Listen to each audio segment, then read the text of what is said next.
Good morning. Good morning, guys. Hope y'all are doing well and that you are fully rested and ready to start the day in God's Word. It is December 21st. Christmas is right around the corner. We are still in week 51. We're actually on day 356 right now. And we will be reading out of a brand new book in Old Testament today called Zechariah. And it's going to be Zechariah chapter 1, verses 1 through 21. And Zechariah envisions God's protection for his people. So I am, as usual, going to just jump right in. In the 8th month of the second year of Darius, the word of the Lord came to the prophet Zechariah, son of Berechiah, the son of Iddo. The Lord was very angry with your forefathers. Therefore, tell the people, this is what the Lord Almighty says. Return to me, declares the Lord Almighty, and I will return to you, says the Lord Almighty. Do not be like your forefathers, to whom the earlier prophets proclaimed. This is what the Lord Almighty says. Turn from your evil ways and your evil practices.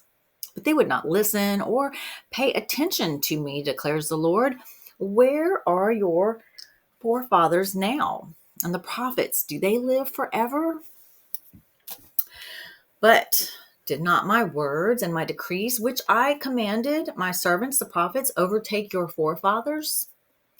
Then they repeated and said, the Lord Almighty has done to us what our ways and practices deserve, just as he determined to do.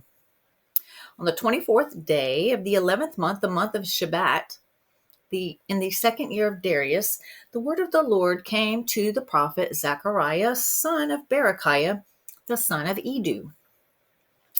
During the night I had a vision, and there before me was a man riding a red horse. He was standing among the myrtle trees in a ravine. Behind him were red, brown, and white horses. I asked, what are these, my lord? The angel who was talking with me answered, I will show you what they are. Then the man standing among the myrtle trees explained, they are the ones the Lord has sent to go throughout the earth.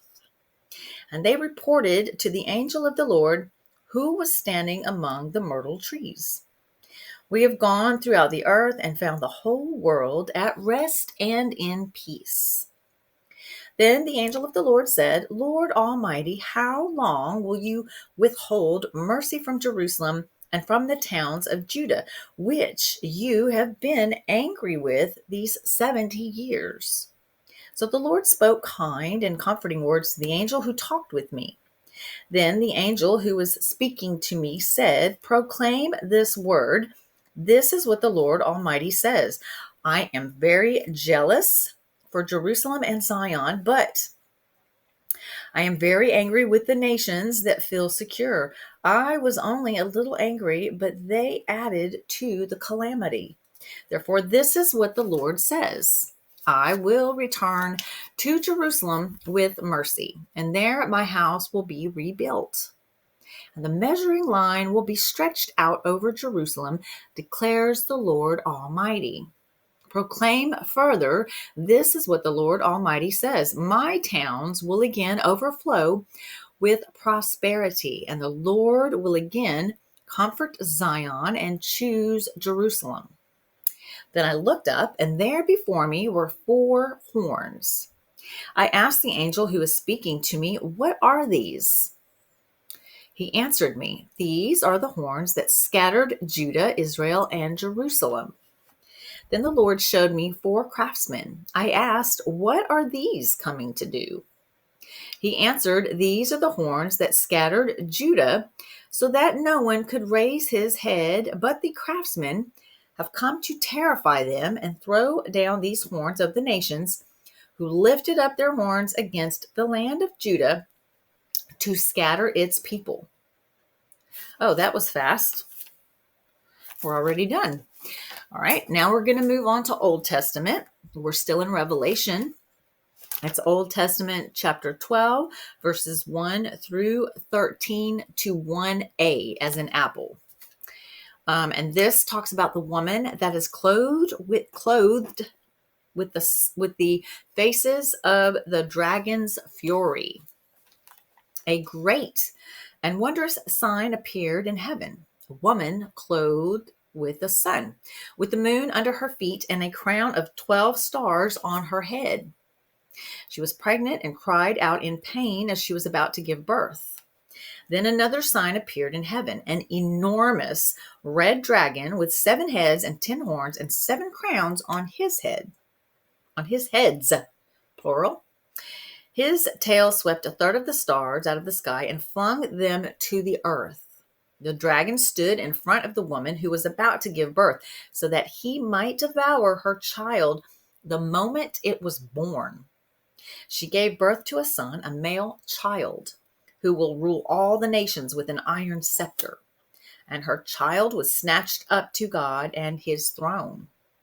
The woman fled into the desert to a place prepared for her by God, where she might be taken care of for 1,260 days. And there was war in heaven. Michael and his angels fought against the dragon, and the dragon and his angels fought back. But he was not strong enough, and they lost their place in heaven. The great dragon was hurled down, the ancient serpent called the devil or Satan, who leads the world astray. He was hurled to the earth, and his angels with him. Then I heard a loud voice in heaven say, "Now have come the salvation and the power and the kingdom of our God and the authority of his Christ. For the accuser of our brothers, who accuses them before our God day and night, has been hurled down. They overcame him by the blood of the Lamb and by the word of their testimony. They did not love their lives so much as to shrink from death. Therefore rejoice, you heavens, and you who dwell in them. But woe to the earth and the sea, because the devil has gone down to you. He is filled with fury, because he knows that his time is short." When the dragon saw that he had been hurled to the earth, he pursued the woman who had given birth to the male child. The woman was given the 2 wings of a great eagle, so that she might fly to the place prepared for her in the desert, where she would be taken care of for a times and a half, out of the serpent's reach. Then from his mouth the serpent spewed water like a river, to overtake the woman and sweep her away with the torrent. But the earth helped the woman by opening its mouth and swallowing the river that the dragon had spewed out of his mouth. Then the dragon was enraged at the woman and went off to make war against the rest of her offspring, those who obey God's commandments and hold to the testimony of Jesus. And the dragon stood on the shore of the sea. Okay, now we're going to move on to Psalm 140, verses 1 through 13. And this psalm is a cry for deliverance and trust in God's justice.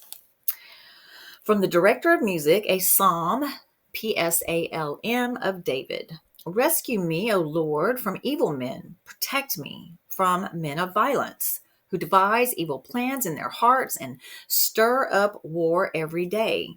They make their tongues as sharp as a serpent's. The poison of vipers is on their lips. Keep me, O Lord, from the hands of the wicked. Protect me from men of violence who plan to trip my feet. Proud men have hidden a snare for me. They have spread out the cords of their net and have set traps for me along my path. O Lord, I say to you, you are my God. Hear, O Lord, my cry for mercy. O sovereign Lord, my strong deliverer, who shields my head in the day of battle. Do not grant the wicked their desires, O Lord. Do not let their plans succeed, or they will become proud. Let the heads of those who surround me be covered with the trouble their lips have caused. Let burning coals fall upon them. May they be thrown into the fire, into miry pits, and never to rise. Let slanderers not be established in the land. May disaster hunt down men of violence. I know that the Lord secures justice for the poor and upholds the cause of the needy. Surely the righteous will praise your name, and the upright will live before you. All right, and last but not least, we have Proverbs 30, verse 17, and this is about respecting the elderly and the wise. The eye that mocks a father, that scorns obedience to a mother, will be pecked out by the ravens of the valley, will be eaten by the vultures. All right, guys, that concludes today's reading. Thank you again for being here with me. I love you. I appreciate you. I hope that the holidays are going well for you guys. This is probably a very, very, very stressful time, especially if you have family in from out of town and you're hosting or you're opening your home up to people, or hosting parties or having gatherings at your home. I pray for peace. I pray for grace. I pray for God to give us eyes to see everyone through his eyes, that we can see what he sees when he looks at them, so that we can keep ourselves in check and that we can have patience and be more Christ-like.